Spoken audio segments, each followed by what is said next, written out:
What's happening, everyone, and welcome to the More Life Frequency podcast. If you're looking to infuse your events with an epic party vibe or get started in the entertainment industry, you're in the right place.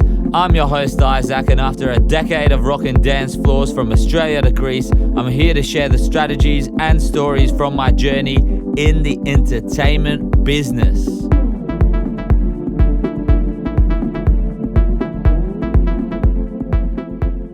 Welcome to episode 1 of the More Life Frequency podcast, and thanks so much for joining me.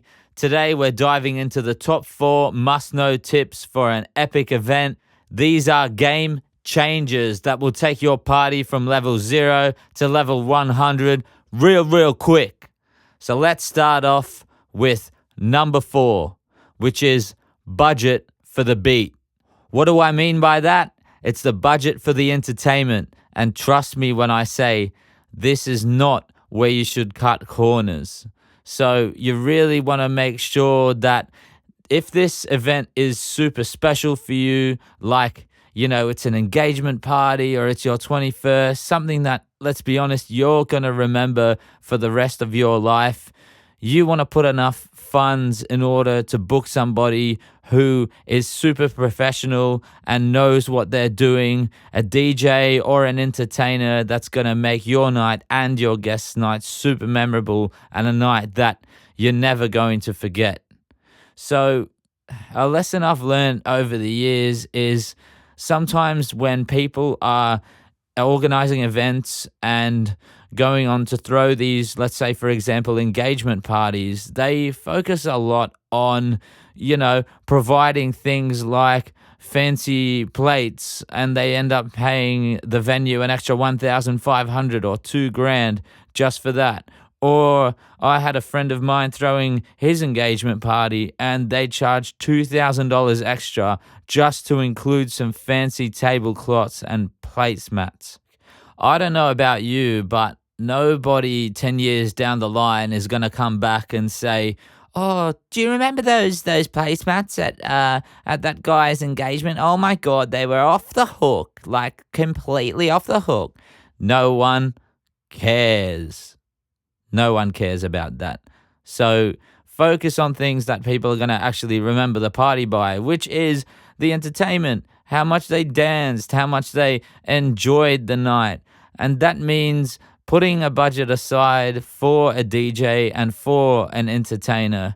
And don't let price be the only factor that you make your decision by.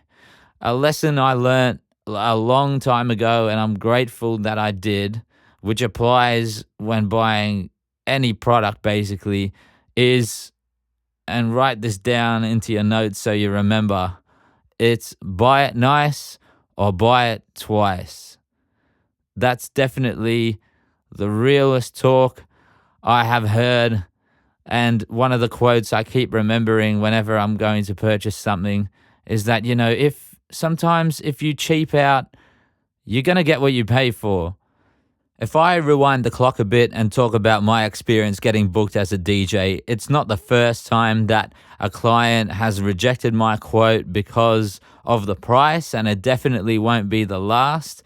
But there have been times that, let's say, for an engagement party, I put forward a certain quote, or for a 21st, I put forward a certain quote, and that'd be rejected, and weeks or months down the line, I'm out, I'm with my brother, we're off for a surf, nice sunny day, and I get a call from that client that said no to me because of the price, and she goes, "Oh my God, you won't believe it. My DJ just pulled out on me. How much is it that you quoted? I'll pay whatever. I just need someone to play. Are you free tonight? Are you free tonight?" And I'm like, "Yeah, okay, that's fine. I'm free. Here's my price." And I went and I did the gig.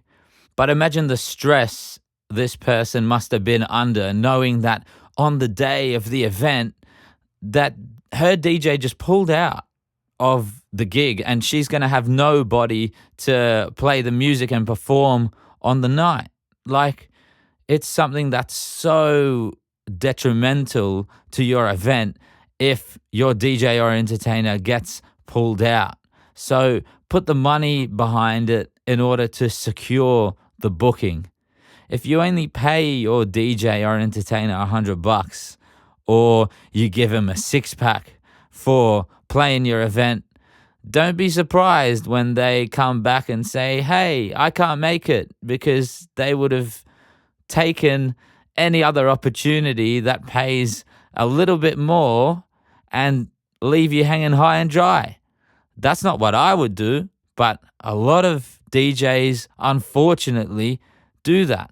So, I mean, put your hands in your pocket, buy it nice or buy it twice, and trust me, you will save yourself lots of heartache. Cut back on the other stuff that doesn't really matter towards people's enjoyment, and you will thank yourself for it. Coming in at number 3, here's my hot tip, which is match the music. Now, don't forget this one either. Music style is everything. And sometimes DJs specialize in certain genres, like, let's say, house music. So don't book a house music DJ if you want your engagement party to be an 80s night. Like, okay, he might be able to DJ or she might be able to DJ, but you want 80s. They specialize in house music. DJing isn't just pressing play and pressing a button, despite what a lot of people think. There's a skill involved and a craft to be mastered, and it takes a certain skill for a DJ to mix a certain song at a certain time and mix into other tracks and make it sound seamless while also engaging the crowd.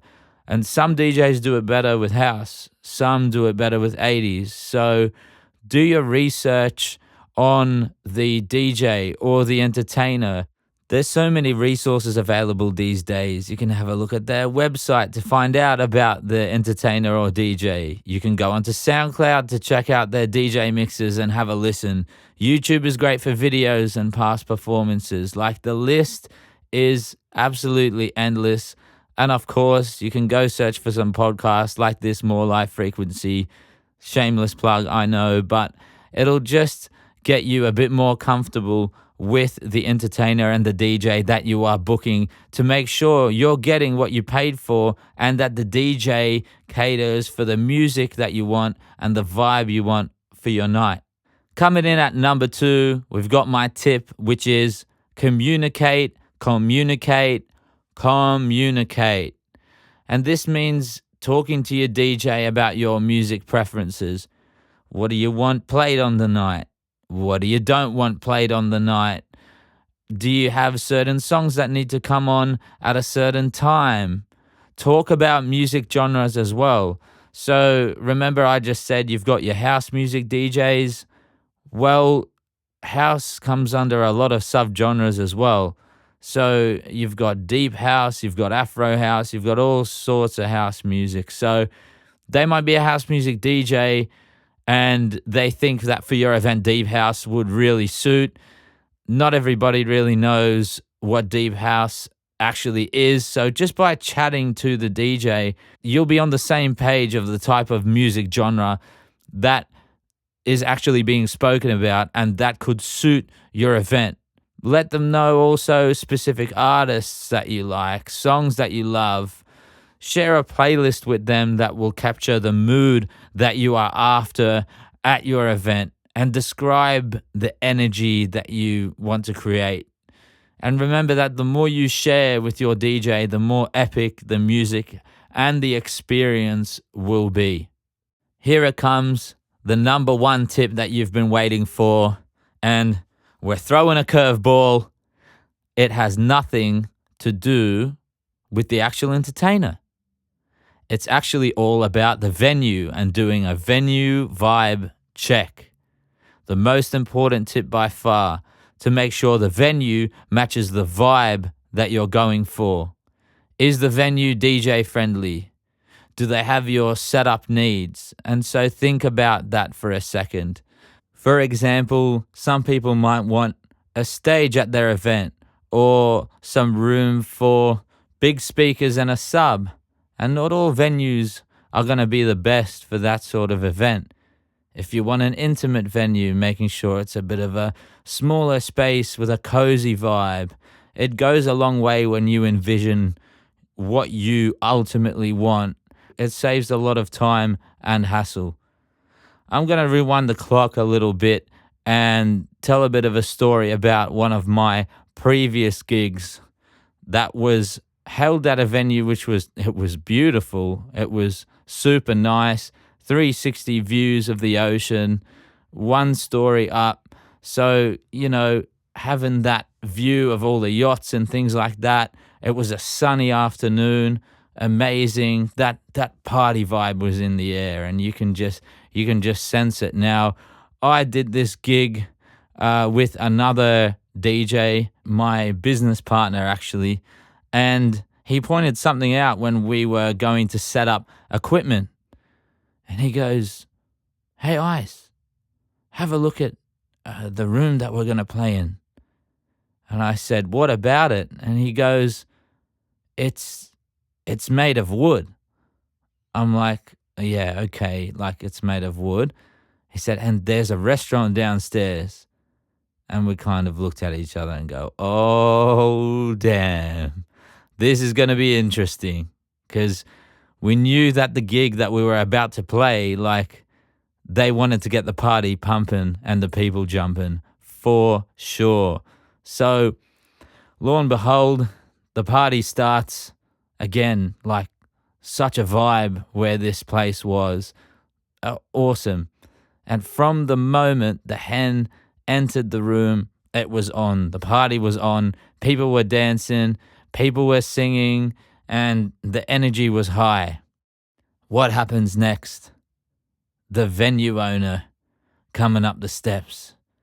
If the music was on mute, you could probably hear her footsteps going boom, boom, boom. But we could feel that in the air that someone was coming. And when she opened the door, to the room, to the function room, we knew like, oh, she nor happy. So she came up to us and politely goes, "Hey guys, do you mind if you turn it down a little bit?"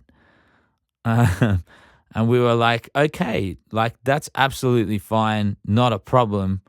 But on the other hand, in the back of our minds, our client is paying for us to perform and to ensure people have a great time. And when a speaker is as low as an iPhone volume, it's a little bit hard to do that. So, of course, as the night goes on, as more and more people start dancing, that volume is going to creep up a little bit more.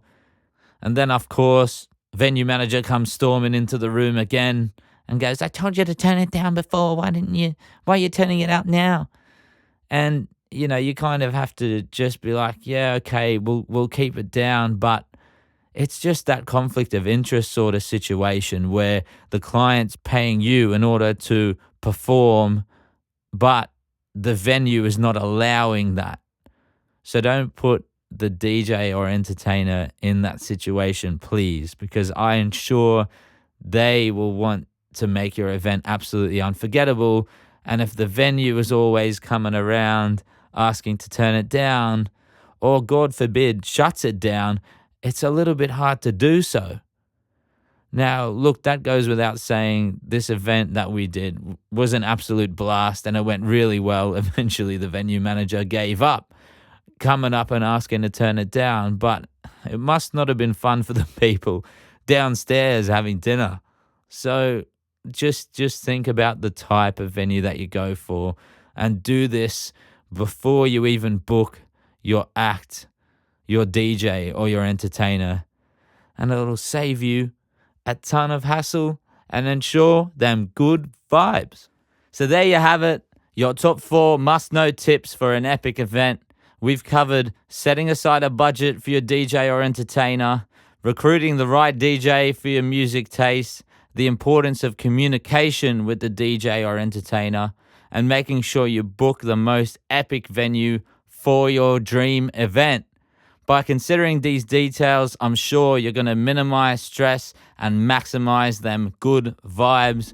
If you got value from this episode, please follow the podcast to help us bring you more event planning gold. Be sure to share this episode with somebody planning a party and check out our website, morlyfe.com.au, for more resources and DJ bookings.